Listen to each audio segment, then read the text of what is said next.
In life, what you'll generally find is that there's a right way and a wrong way to go about doing things, okay? And this is true of almost anything in life. So there's the right foods that you should eat and foods that you should not eat. There's habits that you should engage in and not engage in. There's moods that you should engage in and not engage in. There's books that you should read versus influence that you don't need to be putting into yourself, such as a lot of mainstream media. You have to strive towards happiness and long-term happiness. You have to never take things personally in life.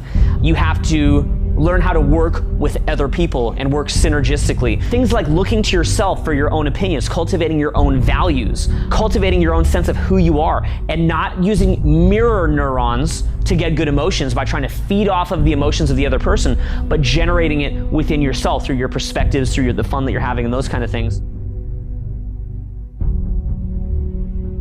You must grow. You must strive to grow, learn to grow, evolve. Don't get stuck in the same thing. As men, we have to go and learn them. We have to find people who we connect with and learn these things from them. Now, if you do this, you get a lot of happiness, you get a lot of positive emotions. It's like an actual happiness, not this like fake, like short-term bullshit happiness. On the flip side, you can choose to ignore it, and you'll be happy, but you'll be clinging on to a false happiness that is not sustainable. If you think in your mind that you're gonna succeed because it's all gonna work out, no, it's not all gonna work out. You have to make the right decisions in life. And what I believe is that in life, we tend to always know what the right decision is. I think that we kind of know, but we don't always have the strength to do it. What is the challenge, I think, is learning to make the right decisions and strengthening those willpower muscles. Most of our thoughts and behaviors from day to day are autopilot.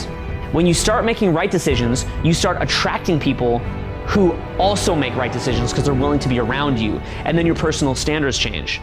And then you're more likely to treat yourself better because you're seeing the payoffs. Most people, however, are caught in a cycle of mediocrity and a lack of self-control. Eventually, at one point in my learning curve, I said, I'm gonna approach stuff that scares me. So I start examining when my willpower is breaking down and when I'm making the bad choice. And I go, okay, how can I make a better choice? And I feel the pain of that, the self-criticism, but in a proactive way, a good self-criticism. Like, okay, man, come on, next time, step up.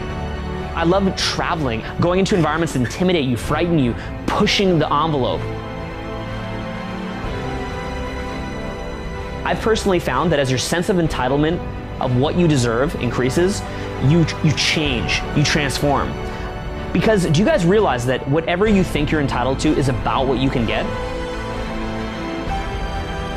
When you put your whole heart into something, like you really love it, okay, and you're willing to take your time and just walk the path to mastery, what winds up happening is that you walk the path just to walk it. You do it just to do it.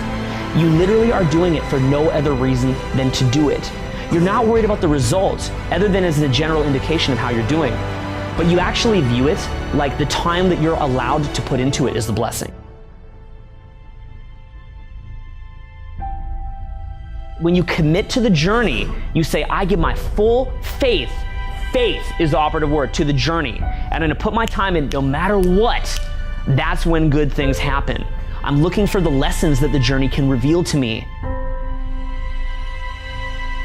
When you get out of that paradigm of just being a crybaby and wishing that people would just be nice to you and you could just get results right now, and you focus on the journey itself, and you have a love for the journey, and you love the little elements that you've isolated, that it builds weaknesses, correcting weaknesses, building who you are, building clarity of thought, building awareness, getting rid of that haze, that the unthinking masses we tend to all have over our eyes, and having a brightness in your eyes that wakes up as someone who's on a path and has passion for it. The results that you will gain from this are unspeakable.